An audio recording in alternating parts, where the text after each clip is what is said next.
Sorry about that. Yeah, my name is Varadhi Binay. Yeah, so today I just want to talk to you a little bit about my own life story. Well, I'll tell you a little bit about my life, and I really want to talk to you basically about integration and how to integrate, how to live an integrated life. That's really what I want to talk about. And I do wear many hats, as was explained in the introduction. So I have a PhD in marketing. I teach consumer behavior at the University of Melbourne. I'm also an ordained Buddhist, and I teach something called focusing. And that's what I really want to talk about. Focusing is a psychotherapeutic technique that helps us increase our capacity to be with ourselves. And it's really interesting and fun and a great little thing that I've picked up along the way. And that's what I want to share with you, and hopefully we'll get a bit of a chance to practice at the end. But how did I get there? So even as a young kid, I was always interested in kind of big questions, like some of you probably are. You know, it's this thing about what's the point of all of this? You know, why are we here? How can I live a good life? Where does meaning come from? You know, all these kind of existential questions were a problem for me. I know it's not a problem for a lot of people, but for me it was just always on my mind. And I really wanted to get wiser. You know, wisdom was important. And I thought, where can I find wise people? You can find wise people at universities, right? That's a good place to start. So that's why I pursued a PhD. And I started pretty early. You know, I was in my early 20s, mid-20s when I started my PhD. And I was very lucky because I could study really interesting groups of people. I looked at people who lived in equal communities, intentional communities. So people who choose to live together because they want to live an ideal, like environmentalism or equality or whatever it is that's important to them. And I've learned a lot in that process. So one thing that I've learned is that's really, really hard. It's really hard to get together with like-minded people and live a meaningful life. You know, statistically, most communities that start, they fall apart after the third year or just before. And that's because, you know, when you come together with shared ideals, you still have to find rules that's going to help you decide on how you're going to live, how you're going to make decisions, etc. The communities that did succeed are ones that had lots of rules. So that's a bit weird when you think about it, because you know, when you think about an eco-community, you probably think of, you know, a bunch of hippies coming together, wanting to create an alternative and have a good time, right? Which is, you know, to some degree correct. But also, what needed to happen for communities to survive is that have rules that are going to emulate the ideals. Yes, so ideals themselves are not enough. Saying that we all are equal, or we want to be equal, what does that mean for you might be very different to me, etc. So rules are important, and you know, there's some rules that can be really empowering and freeing, and rules can also be very oppressive, right? An empowering rule, for example, is a rule where, let's say, there's a community, and the rule is that everybody's opinion is respected. Yeah. When I hear that, a part of me goes, great, oh, fantastic, I can relax into that. Yeah. There's safety in there, there's trust in there. But another rule that's kind of the opposite of that might be coming from the same kind of intention. The rule could be, we need to consult every single person when we're making any small decision, any decision at all, yeah? And that becomes a problem, right? Let's say you're going to buy salt. What brand of salt are you going to buy? Are you going to ask 100 people what they prefer? You know, that becomes a rule where it's no longer an expression of the ideal. It's just a rule, and it's oppressive, yeah? So the PhD finished. I finished it. I had a great time. My thesis was called Alternatives to Consumerism. You know, I've enjoyed writing. It's not the last year that was very difficult for anyone thinking about a PhD. It wasn't always fun, but I'm glad that I've done it. But then at the time I finished, you know, in my mid-20s, mid-20s, I wasn't quite sure personally what rules I wanted to live my life by. Yeah? I wasn't sure of my own ideals, to be honest. I wasn't sure where my life was going, what decision I needed to take, and you know, at that point in your life, you kind of look around, what rules are presented, what do other people live, how do other people live their life, what kind of rules are presented. And you know, in mainstream, a lot of the rules are about accumulating wealth, accumulating status, which are great things, and you know, I'm very grateful for all the wealth and status and whatever I have, and may I have more, right? But that just wasn't enough. I was at a place where I thought, what's the ideal behind this? Wealth and status, great, but like, is that it? Like, am I gonna? That's what I'm gonna do with my life? It just didn't make sense. And it was actually quite a difficult period where I had to make decisions around where I want to, what do I want to do next? And that's about the time where I met Buddhism. And that really helped me, especially around Buddhist ethics. That was something that, really changed my perspective on life. Because, when we think of Buddhism, sometimes we can think of like lots of rules, right? Don't lie, don't cheat, don't take intoxicants, blah, blah, blah, lots of lists of rules, right? But the values and ideals behind those rules are actually really, really beautiful, right? So the ideals behind Buddhist ethics, it's about love, and it's about honesty, and it's about simplicity, and generosity, and awareness, right? And even when I hear myself say that, it's like, yeah, that makes sense, right? If I live my life based on those ideals, and those are the ideals that kind of create the rules that I live my life by, I can do that, right? That makes sense to me. There's a rightness to that, yeah? So then I really pursued that. And I really like to, when I really am interested in something, I get a bit all in, right? So that's what I did for a long time. I went on many meditation retreats. I went to lots of I traveled the world and met lots of teachers, and, it was really, really fantastic. However, what started happening for me was these rules started becoming, instead of becoming something that leads to freedom, they started becoming oppressive, like the rules that some of the communities were having, right? They were not necessarily following through from the ideals. Yeah, so the rule about, ethical guideline, hatred does not cease by hatred, hatred ceases by love. Yeah, Buddhist teaching, basic in terms of words. Very difficult to practice, yeah?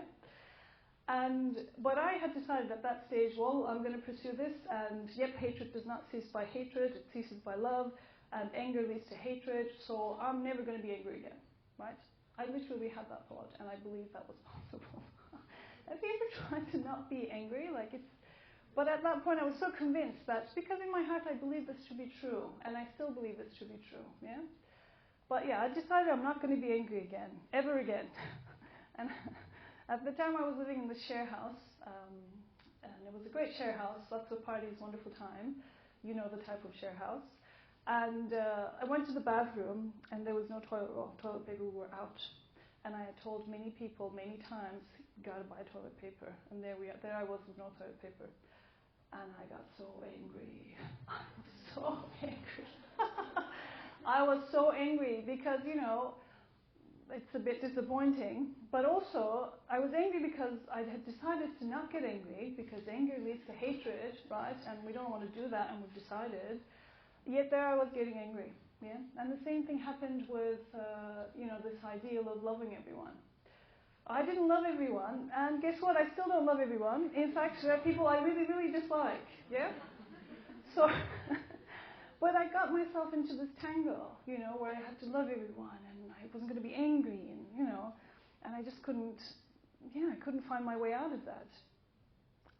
Because these rules became calcified, so they were no longer, they weren't creating freedom anymore. And it was kind of around that time I met focusing, this practice called focusing, and I don't know if a lot of you are familiar with that, but it's really, really helpful, simple practice. And it was discovered by someone, or formulated, let's say, by someone called Gene Gendlin in the 70s, and he was a professor of philosophy, genius man, very, very smart, and he started working with psychologists or psychotherapists. And they did this big study where they were looking at people in therapy, right? So they would listen to these tapes, hours and hours, of clients talking to psychologists about an area they were stuck. Or, when you go to therapy, there's something wrong, you want to fix it, you're stuck, you don't know, you're confused, all of that's happening. And what they found is a lot of people didn't get better just with talk therapy, in fact, most of the people. But the people that did get better were the people who were able to talk about the issue as it was happening in real time from their bodies. Yeah? So this needs a bit of explanation and some examples to make sense. What happens is when we can talk about something as it's happening from our bodies, as it's unfolding, something in us feels heard, right? And then we can relax and let go. And there's a rightness to that. It's like the feeling when, if you're a painter, you're painting and then you know the painting is done. Yeah? Nobody needs to tell you that. You know. There's a feeling, there's a rightness. Yeah? Or if you're a poet, you know the poem is finished. Yeah? Or if you're like most of us probably, you know when you take a photo on the beach and you find the perfect caption that has equal parts of funny and intelligent and you post it, right? You know when it's right. You know, it's like that kind of feeling, I'm going to get so many likes with this post.